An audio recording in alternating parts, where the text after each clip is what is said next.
Hi, everyone. Welcome to the Becoming Anchored podcast. I'm one of your hosts, Laura Deneen. Our other co host, Lauren Jackson, is not with us today, but she is with us in spirit. We are so excited for today's episode and excited that you all are listening and tuning in today.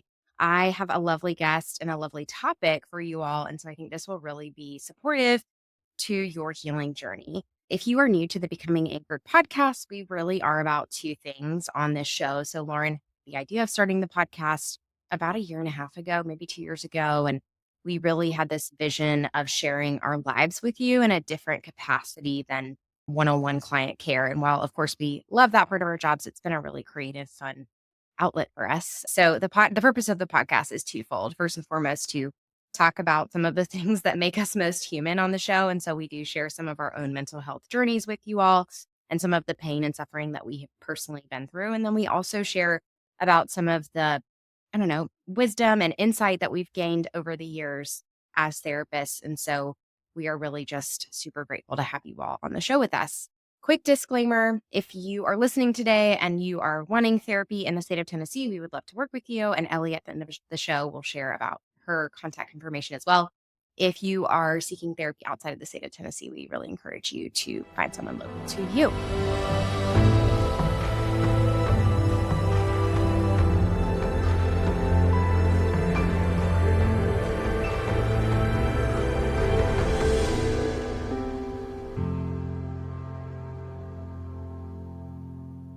So without further ado, I want to introduce you all to Ellie Hodges with Fowler Nutrition.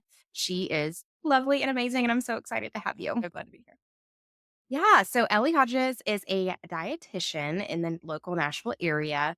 We recently interviewed one of your colleagues, Anna Greer. Yes. She was lovely. And so, yeah, I'm so glad to have you both on the show and have you on the show today. It's really a true joy. Oh, I'm really excited to be here. And as someone who has found podcasts to be such a helpful addition to my mental health process, I'm honored to be on the other side of it and also curious to see what it just feels like to be on this side and excited to be part of just what y'all are doing to put out resources.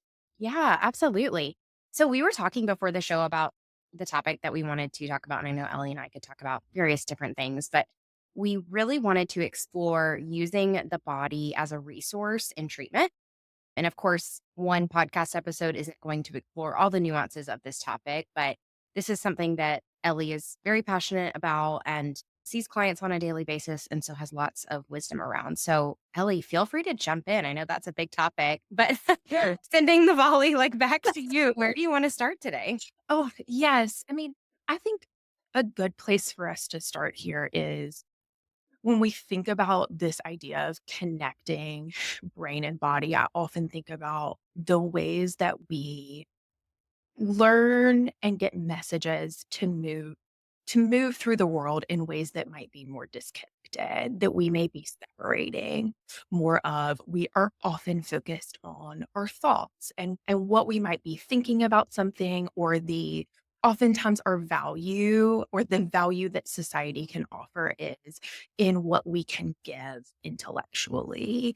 And that can create this setup of the body being separated or not held in a place that is as of high value as what the brain is. And I think we get to come back to the ways that these two are actually so connected and the body holds so much information that can actually inform. And if we actually ask the body or move towards the body first, or get curious about the messages that body is sending, is it possible that supporting or responding or tending to those messages even helps us shift or change thoughts or move thoughts in a direction that might feel more supportive? And sometimes when we think about top down approaches, right, we might be tackling those thoughts or moving towards those thoughts first. And that can be so helpful. And we don't want to miss the things that body might be sending or saying to us.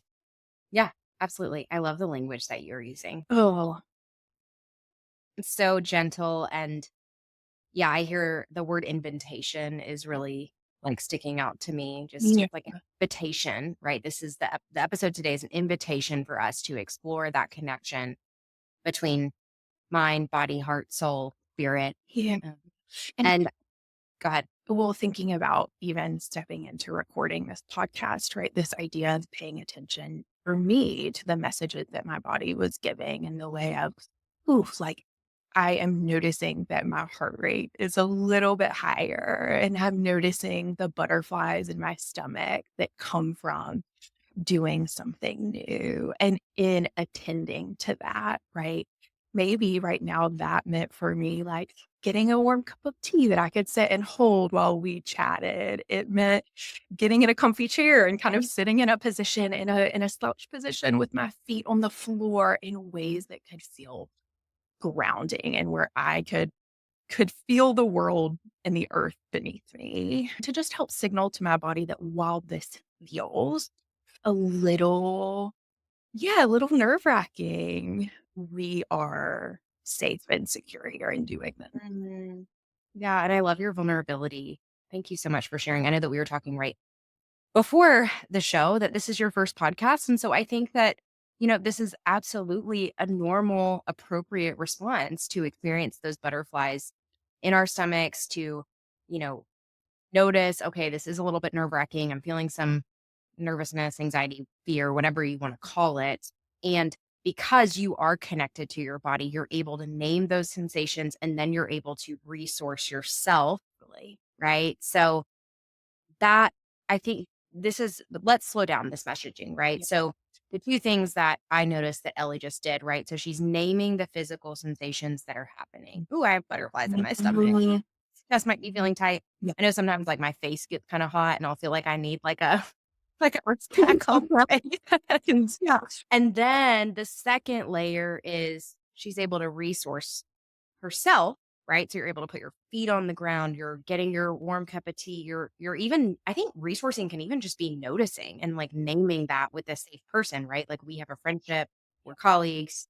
So you feel safe naming that to me today too. Absolutely. And I think about I'm so curious to hear from you how this shows up in work and in supporting clients. And one of the things that I often notice when we think about our relationship with food, for many of my clients, what they may notice in their body a sensation that makes food feel hard, that it feels harder to eat, or a sensation that they may have learned is would signal to them that I shouldn't eat, or that perhaps I don't. This is a signal that I don't need food, or it feels risky to move towards food. And we can kind of combine this like, oh, this message that your body is sending is so valid, valuable. And I wonder if it's possible that that might not mean that you don't need food. I wonder if it could be telling us something else. I wonder if we could use that message to inform what we might experiment or how we might approach food, what types of food we might approach here. And so let's just hold that. If this is telling us that you it's not telling us that you don't need food. Let's say it could be possible that you need food in this moment. And maybe even in our knowledge, in our nutrition science, we do know that to be true. We know that your body would be served by nourishment right now. Now let's get curious about what might feel not maybe what might make body feel better. That's a possibility, but what might feel a little bit easier. If we're looking for like, oh, let's move the needle for this to feel marginally easier, an easier option. Or is there a place that you may sit and is there music that you may play? Is there a weighted blanket that you may put in your lap? Is there something that might move the needle slightly that is tending to, is not ignoring these messages from your body, but Yeah. is really tending to them? Mm. Yeah, I love that verbiage, the tending to from I that was clients or, attuning, paying attention. Yes. Yeah, and even I noticed, right, like you were putting your hand Yeah.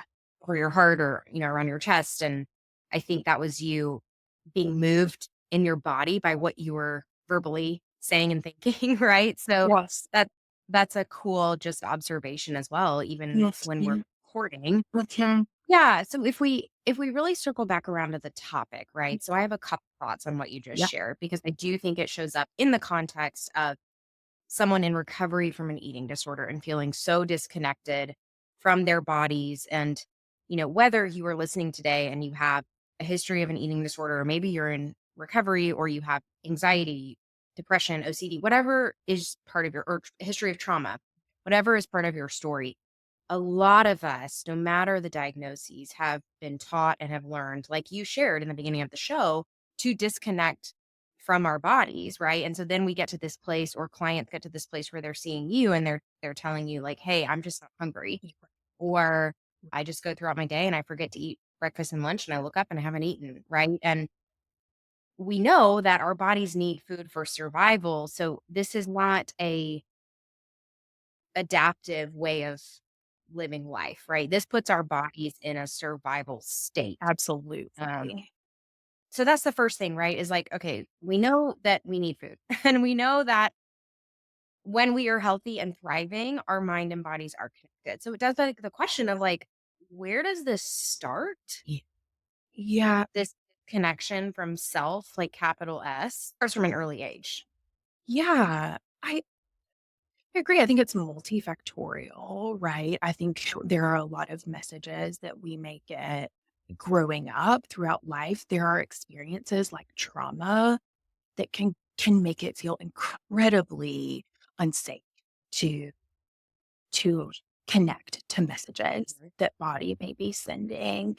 Of course, we can think about undernutrition as even perhaps a disconnection from body's messages, but also, yeah, the way that our body adjusts to turn down hunger cues and to be operating in that threatened survival state when our nourishment needs haven't been met. So of course, I think if we have undernutrition at play, we are it is understandable that hearing those messages or getting those messages might not even be possible, but is it actually possible that we're not getting those messages from body because that could be a way that body is trying to protect, survive, going from this threat of not enough food, of a basic need not being able to be met.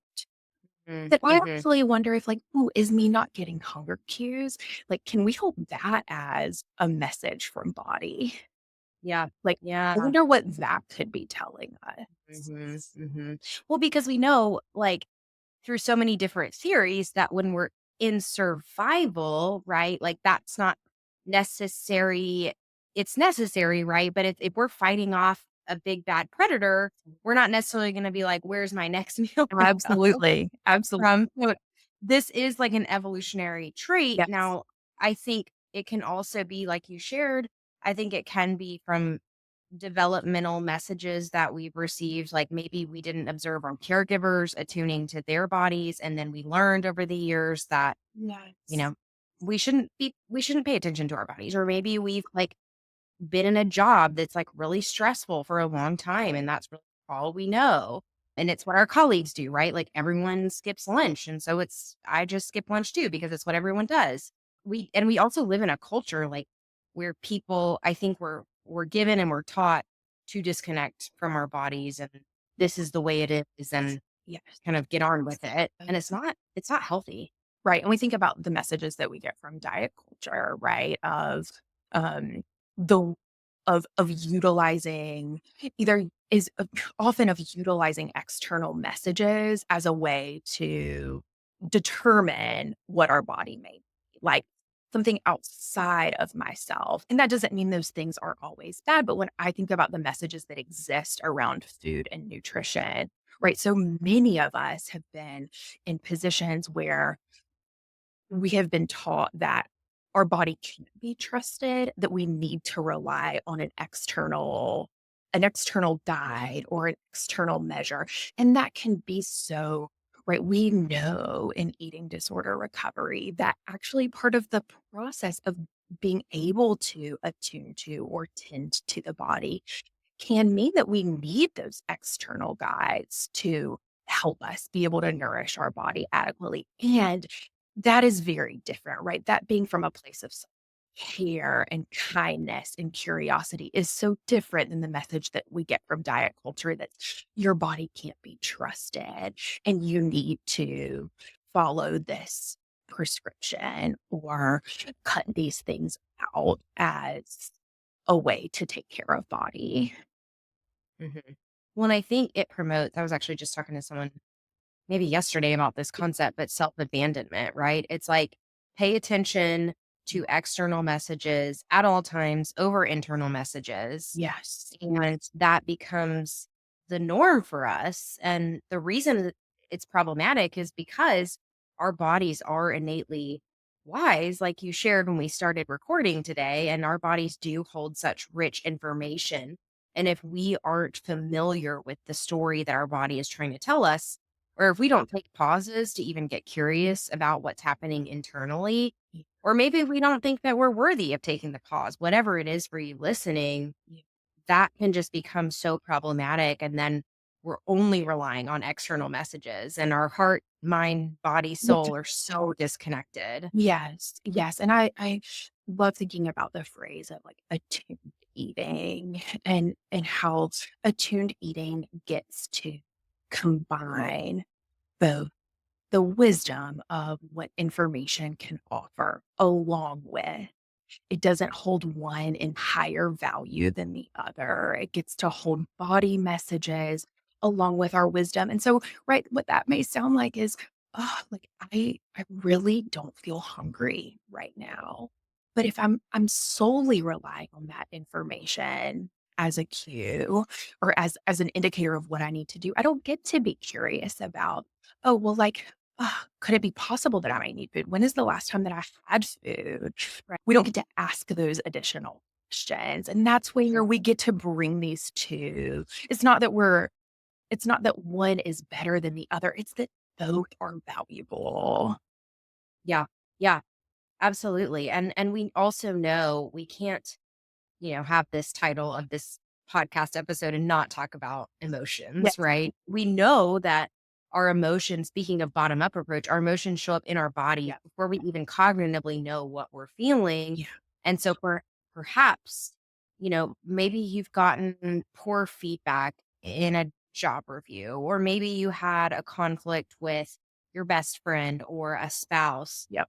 Those things are going to impact you. And so whatever the emotional state is as a result of, whatever we want to call it, the point of activation or the trigger point, that's going to impact you, right? And we can have, the point of body wisdom is not to get rid of the emotions. I can even find myself in this place where I'm like, oh my gosh, I've done a lot of therapy. Like, Yeah. why am I feeling sad? I'm like, oh, Laura, you're feeling sad because you're human, right? Or this was a Yeah. hard conversation and that's okay. Yeah. And how can I pay attention to like what's happening in my body and what a heavy chest might signal to me about my emotional state. And then once I have that information about the emotion that's happening in my body, then I can figure out what need I have. And maybe the need is food. Maybe the need is, a glass of cold water. Maybe it's a conversation with my husband when I get home. Like whatever the need is, then I can get that need met in a supportive, hopefully adaptive way. Exactly. And I often think like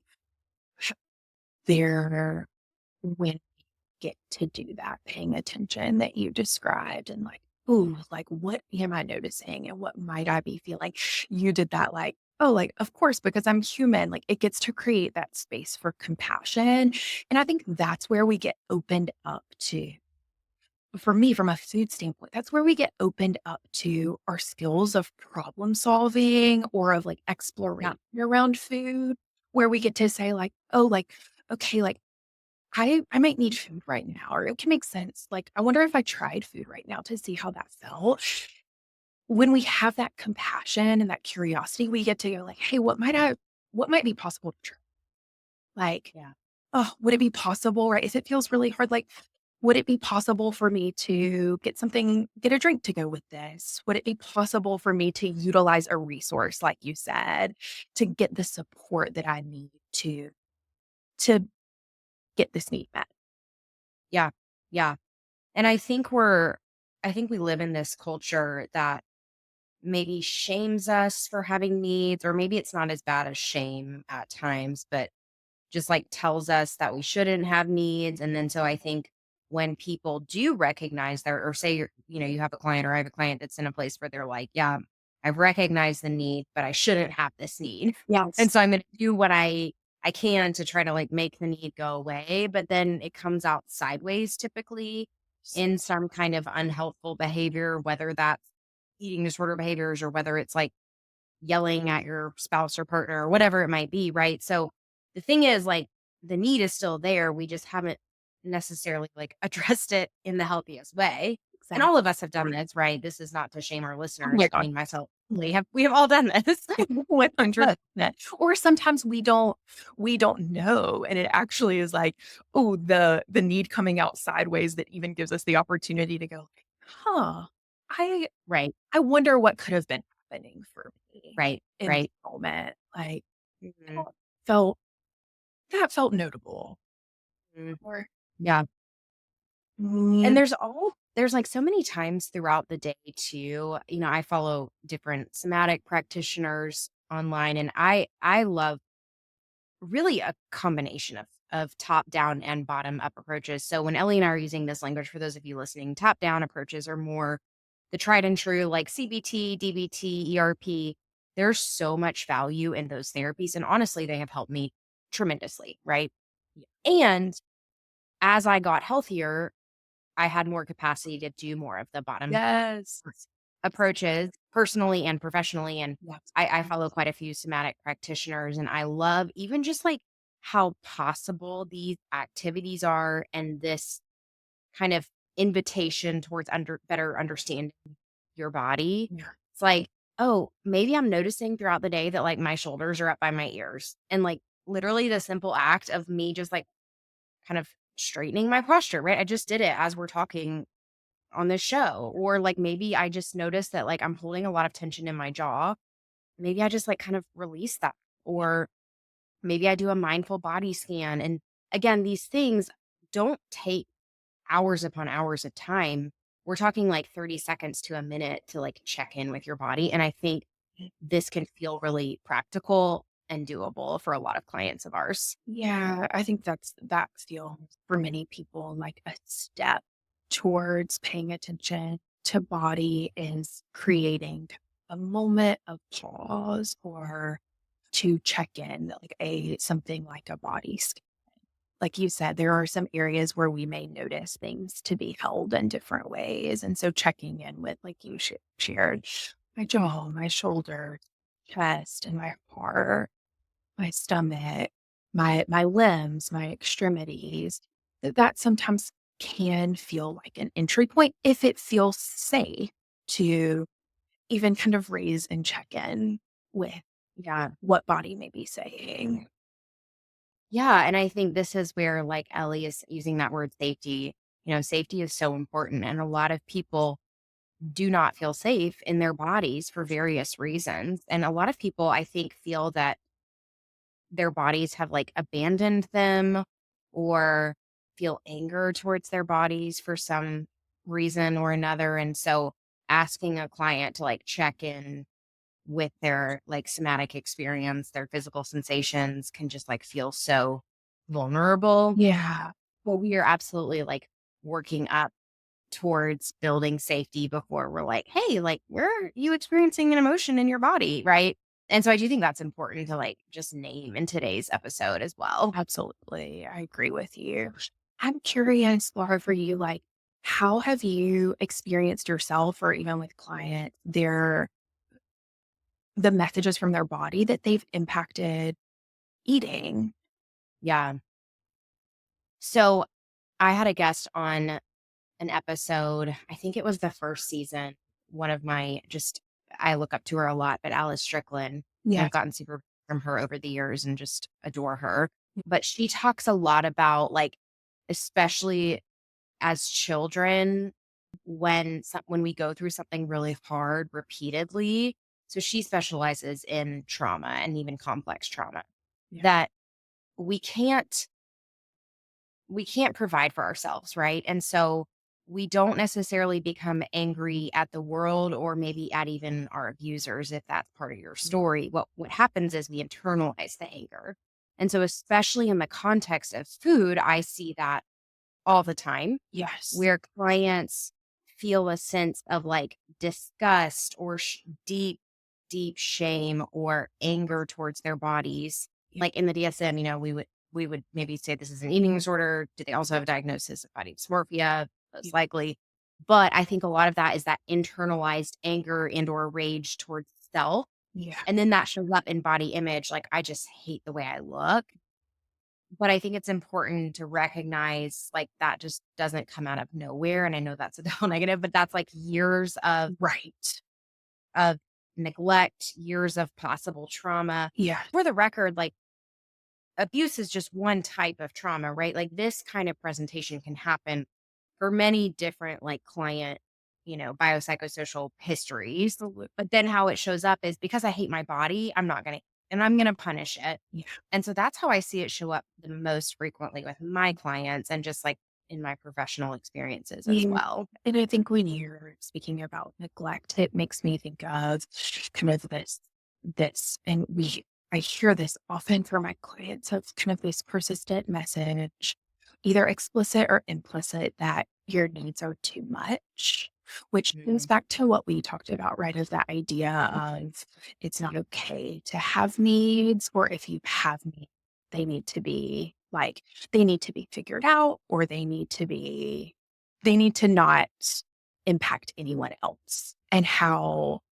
that that message throughout childhood absolutely impacts our ability to go, "Ooh, this is something that my body is signaling, and this is something that's valid and worthwhile to pay attention to."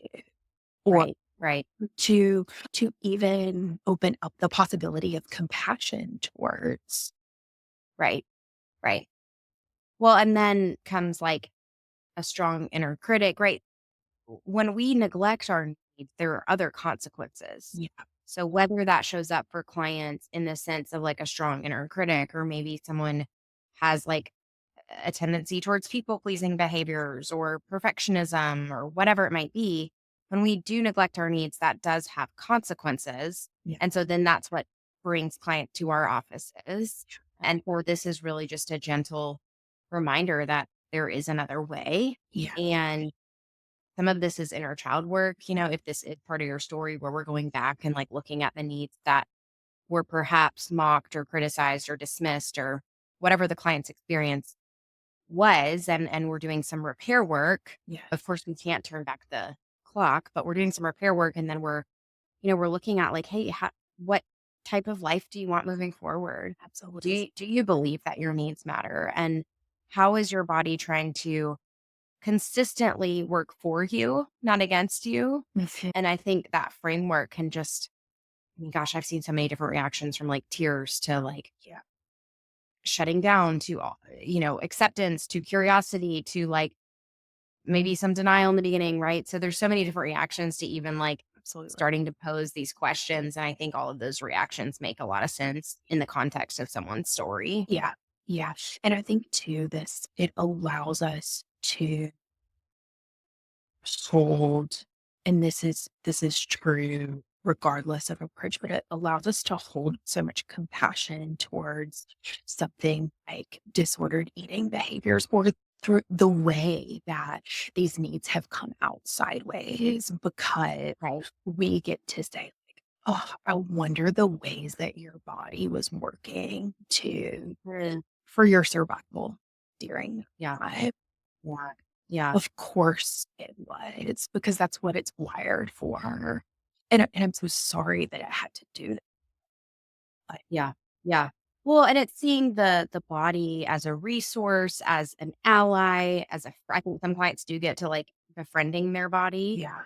And I think no matter what word fits for you, that makes sense too. Some clients don't like the word befriend or don't like the Yeah. terminology befriending their body. It doesn't feel like it fits for their personality or their trauma history or what have you. And so we're all about like autonomy here too, of like figuring out what verbiage, what experiences help you feel most Yeah. connected to your body? Yeah. What experiences align with your value system?